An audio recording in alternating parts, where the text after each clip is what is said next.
Oi, pessoal! Hoje a gente vai explorar um capítulo fundamental, João, o capítulo 3, e já começa com uma cena super interessante, né? Nicodemos, um fariseu importante, procurando Jesus, e à noite. Exato, uma figura do Sinédrio, o concílio judaico, e ele chega já reconhecendo algo especial em Jesus por causa dos milagres. Diz que ninguém faria aquilo se Deus não estivesse com ele. Pois é, já mostra uma abertura, mas também talvez um receio por ir à noite, né? Bom, e aí vem a resposta de Jesus, que já, assim, vira o jogo todo. Totalmente. Jesus vai direto ao ponto. Olha, ninguém pode ver o reino de Deus se não nascer de novo. Imagina a cara do Nicodemos. Ele pensa literalmente, né? Como assim nascer de novo, voltar para a barriga da mãe depois de velho? É uma reação compreensível, vinda de uma perspectiva puramente humana, física. Mas Jesus estava falando de outra coisa. Aí ele explica, né, que é preciso nascer da água e do espírito. Faz a distinção. O que nasce da carne, bom, é carne, mas o que nasce do espírito é espírito. Essa parte da água e do espírito tem diferentes interpretações, né? Batismo, purificação. Sim, há discussões sobre o significado exato da água ali. Pode ser o batismo de João, a purificação espiritual, ou até uma referência ao nascimento físico como contraponto. Mas o foco principal é esse nascimento espiritual que vem de Deus. E para ilustrar isso, ele usa a metáfora do vento, que eu acho fantástica. É brilhante, sim, ele diz. O vento sopra onde quer. Você ouve o barulho, mas não sabe de onde vem nem para onde vai. Assim é quem é nascido do Espírito. Mostra que é algo que a gente não controla, não fabrica. É uma ação soberana, misteriosa de Deus. A gente percebe os efeitos, a transformação, mas não domina o processo. Faz todo sentido. Desafia a nossa lógica humana, né? E Jesus até expressa uma certa surpresa que Nicodemos, sendo um mestre em Israel, não estava entendendo essas coisas.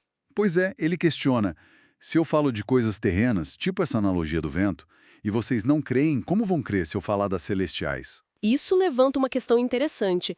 Por que seria tão difícil para um líder religioso daquela época aceitar essa ideia de transformação interior vinda do espírito e não tanto das regras e rituais externos? Olha, para alguém imerso num sistema baseado em mérito, em cumprir a lei, a ideia de que a salvação e a entrada no reino vem por uma ação divina, pela fé e não pelo esforço próprio, isso é radicalmente diferente, desconcertante até. E é nesse contexto que Jesus introduz outra imagem forte. Ele lembra da história de Moisés no deserto. Ah, a serpente de bronze? Exato. Moisés levantou a serpente de bronze numa haste, e quem olhava para ela com fé na instrução de Deus era curado das picadas das cobras. Entendi a ligação. Assim como olhar para a serpente trazia cura física pela fé, olhar para Jesus levantado, que já aponta para a cruz, né? Precisamente.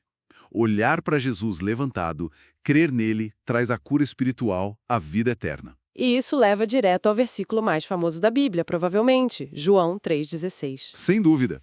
Porque Deus amou o mundo de tal maneira que deu o seu Filho unigênito. Para que todo aquele que nele crê não pereça, mas tenha a vida eterna.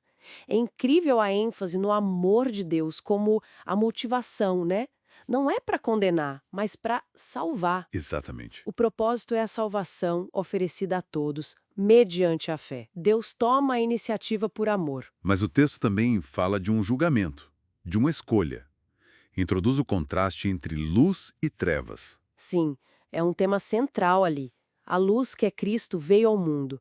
Mas o texto diz que alguns amaram mais as trevas do que a luz, porque as suas obras eram más. Ou seja, a rejeição da luz tem a ver com não querer que as próprias ações sejam expostas. É o que o texto sugere.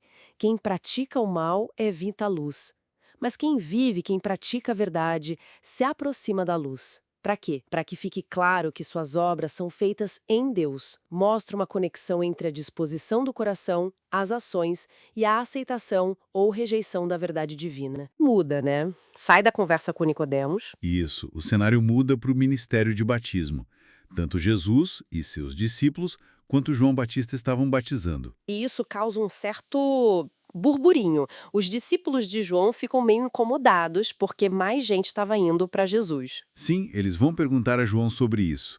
Mas a resposta de João Batista é: Nossa, é um exemplo de humildade e clareza de propósito. É verdade. O que ele diz ali é muito forte. Fortíssimo. Primeiro, ele diz: ninguém pode receber coisa alguma se não lhe for dada do céu. Já coloca tudo na perspectiva divina. Depois, ele reafirma: eu não sou o Cristo. Ele se compara ao amigo do noivo.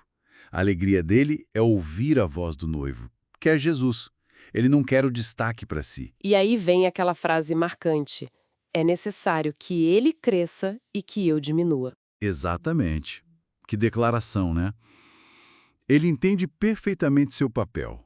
Preparar o caminho, apontar para Cristo, aquele que vem de cima, que está acima de todos. Ele cumpre sua missão de testemunha fiel. Um testemunho poderoso sobre quem Jesus é, mesmo sabendo que nem todos aceitariam, né? Reforça o tema da escolha que percorre o capítulo.